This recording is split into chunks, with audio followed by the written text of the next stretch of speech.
എല്ലാവർക്കും എൻ്റെ യൂട്യൂബ് ചാനലിലേക്ക് സ്വാഗതം. ഞാൻ ആദ്യമായിട്ടാട്ടോ ഡേ ഇൻ മൈ ലൈഫ് ചെയ്യണേ, അതുകൊണ്ട് അതിൻ്റേതായ കുറവുകളൊക്കെ ഉണ്ടെങ്കിൽ നിങ്ങൾ ക്ഷമിക്കണം. ഞാൻ സ്ലാവൊക്കെ രാവിലെ തന്നെ കുളിച്ച് അടുക്കളയിൽ കയറി സ്ലാവൊക്കെ തുടച്ച് ആദ്യത്തെ ടാപ്പിലെ വെള്ളം കളഞ്ഞിട്ട് കാപ്പിക്ക് വെള്ളം എടുത്ത് അടുപ്പത്തേക്ക് വെച്ചു കേട്ടോ. അതിനിട്ട് ഒരു കഷ്ണം കർപ്പൂരം കത്തിച്ച് വെക്കുന്നുണ്ട്, ഒരു മണം കിട്ടാൻ വേണ്ടിയാട്ടോ. അത് കഴിഞ്ഞിട്ട് മുമ്പത്തെ വാതിൽ തുറന്ന് മുറ്റത്തേക്കൊക്കെ ഒന്ന് നോക്കി പൂവൊക്കെ ഒന്ന് മണത്ത് നോക്കുക കേട്ടോ. കാരണം ആദ്യം ഇപ്പോൾ വിരിഞ്ഞ പൂവാണ്, പുതിയതായിട്ട് വിരിഞ്ഞതാണ്. അതിനിട്ട് ഇതേ വന്നു കാപ്പി തിളച്ച് തുടങ്ങി. നമുക്കതിലേക്ക് കുറച്ച് പൊടി ഇട്ട് കൊടുക്കണം. ഞാൻ കാപ്പി മധുരം ഇല്ലാണ്ട് മാറ്റി വയ്ക്കൂട്ടോ. എന്നും കുടിക്കുമൊന്നുമില്ല, വല്ലപ്പോഴൊക്കെ എനിക്ക് തോന്നുമ്പോൾ കുടിക്കും. ചിലപ്പോൾ എടുത്ത് വയ്ക്കുക എന്നിട്ട് കുടിക്കൂല, അത് കഴിഞ്ഞിട്ട് എടുത്ത് പള്ളക്കളയും. അങ്ങനെയാണ് ഞാൻ ചെയ്യുന്നത്. എന്നിട്ട് അതിലേക്ക് കുറച്ച് പഞ്ചസാര ഇട്ട് വെച്ചിട്ടുണ്ട്. രാവിലെ അപ്പവും കടലക്കറി കേട്ടോ. അപ്പോൾ അപ്പത്തിൻ്റെ മാവിലേക്ക് കുറച്ച് ഉപ്പൊക്കെ ഇട്ട് നന്നായിട്ട് ഇളക്കി വെക്കുന്നുണ്ട്. ചിലർ പഞ്ചസാര ഇടും കേട്ടോ, ഞാൻ പഞ്ചസാര ഇടാറില്ല.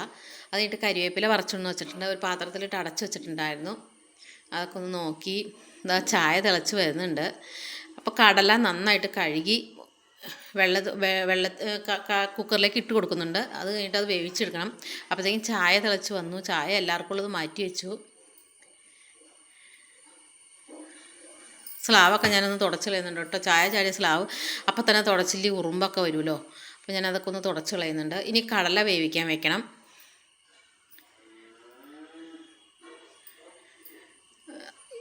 ക്യാബേജും ക്യാരറ്റും കൂടി തോരൻ വെക്കാൻ ഞാൻ എടുത്ത് വെച്ചിട്ടുണ്ട് കേട്ടോ. ഇന്നലത്തെ കുറച്ച് ബീഫ് ഇരിപ്പുണ്ടായിരുന്നു, അതൊന്ന് ചൂടാക്കാൻ വയ്ക്കുന്നതാണത്. ഞാൻ ചോപ്പറിലാട്ടോ ക്യാരറ്റും ക്യാബേജും ഒക്കെ നുറുക്കിയെടുക്കുന്നത്. ഉള്ളിയും പച്ചമുളകും ക്യാരറ്റും എല്ലാം ഒരുമിച്ചിട്ട് ചോപ്പറിൽ ചെയ്യുകയാണ് ചെയ്യുന്നത്. ഒരുപാട് ചെറുതാക്കി കഴിഞ്ഞാൽ തീരെ നുറുങ്ങി പോകും. അല്ലെങ്കിൽ ഇത് ചോപ്പർ നല്ല ഉപകാരമുള്ള സാധനം കേട്ടോ, പെട്ടെന്ന് നുറുക്കി കിട്ടും ക്യാബേജൊക്കെ. ക്യാബേജൊക്കെ ഒരുപാട് വലുതാക്കാണ്ടങ്ങ് നുറുക്കിയിട്ടാൽ മതി. ഇനി നമുക്കത് വറുത്തിടണം. ഞാൻ വെളിച്ചെണ്ണ ഒഴിച്ച് കൊടുത്തിട്ടുണ്ട്. ചീനിട്ട് ചൂടായി വന്നപ്പോൾ വെളിച്ചെണ്ണ ഒഴിച്ച് കൊടുത്തു. കുറച്ച് കടുകും കുറച്ച് ഉഴുന്നുപരിപ്പും ഇട്ട് കൊടുത്തിട്ടുണ്ട്.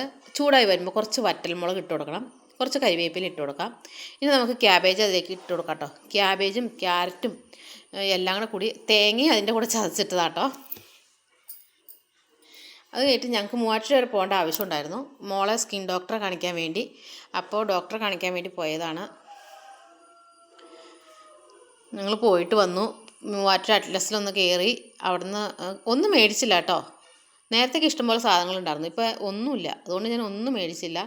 അത് കഴിഞ്ഞിട്ട് സൂപ്പർ മാർക്കറ്റിൽ കയറി. ഇത് മൂവാറ്റുപുഴ ടൗണാട്ടോ,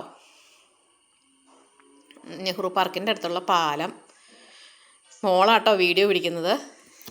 അതിൻ്റെ ഞാൻ തിരിച്ച് വീട്ടിൽ വന്നു. മോരൊഴിച്ചിട്ടാണ് കേട്ടോ കറി. ചേമ്പിട്ട് വെച്ചതായിരുന്നു, അത് ഇന്നലെ ഞാൻ വെച്ചതാണ്. ഇനി കുറച്ച് മീൻ ചാള അതിൻ്റെ മുട്ട ഇരിപ്പുണ്ട്, അതൊന്ന് വറുത്തെടുക്കാമെന്ന് വിചാരിച്ചു. ഇപ്പോഴത്തെ ചാളയ്ക്ക് ഇഷ്ടം പോലെ മുട്ടയുണ്ടല്ലോ. ഞാനതുകൊണ്ട് ചാളയാണ് മിക്കവാറും മേടിക്കുന്നത്.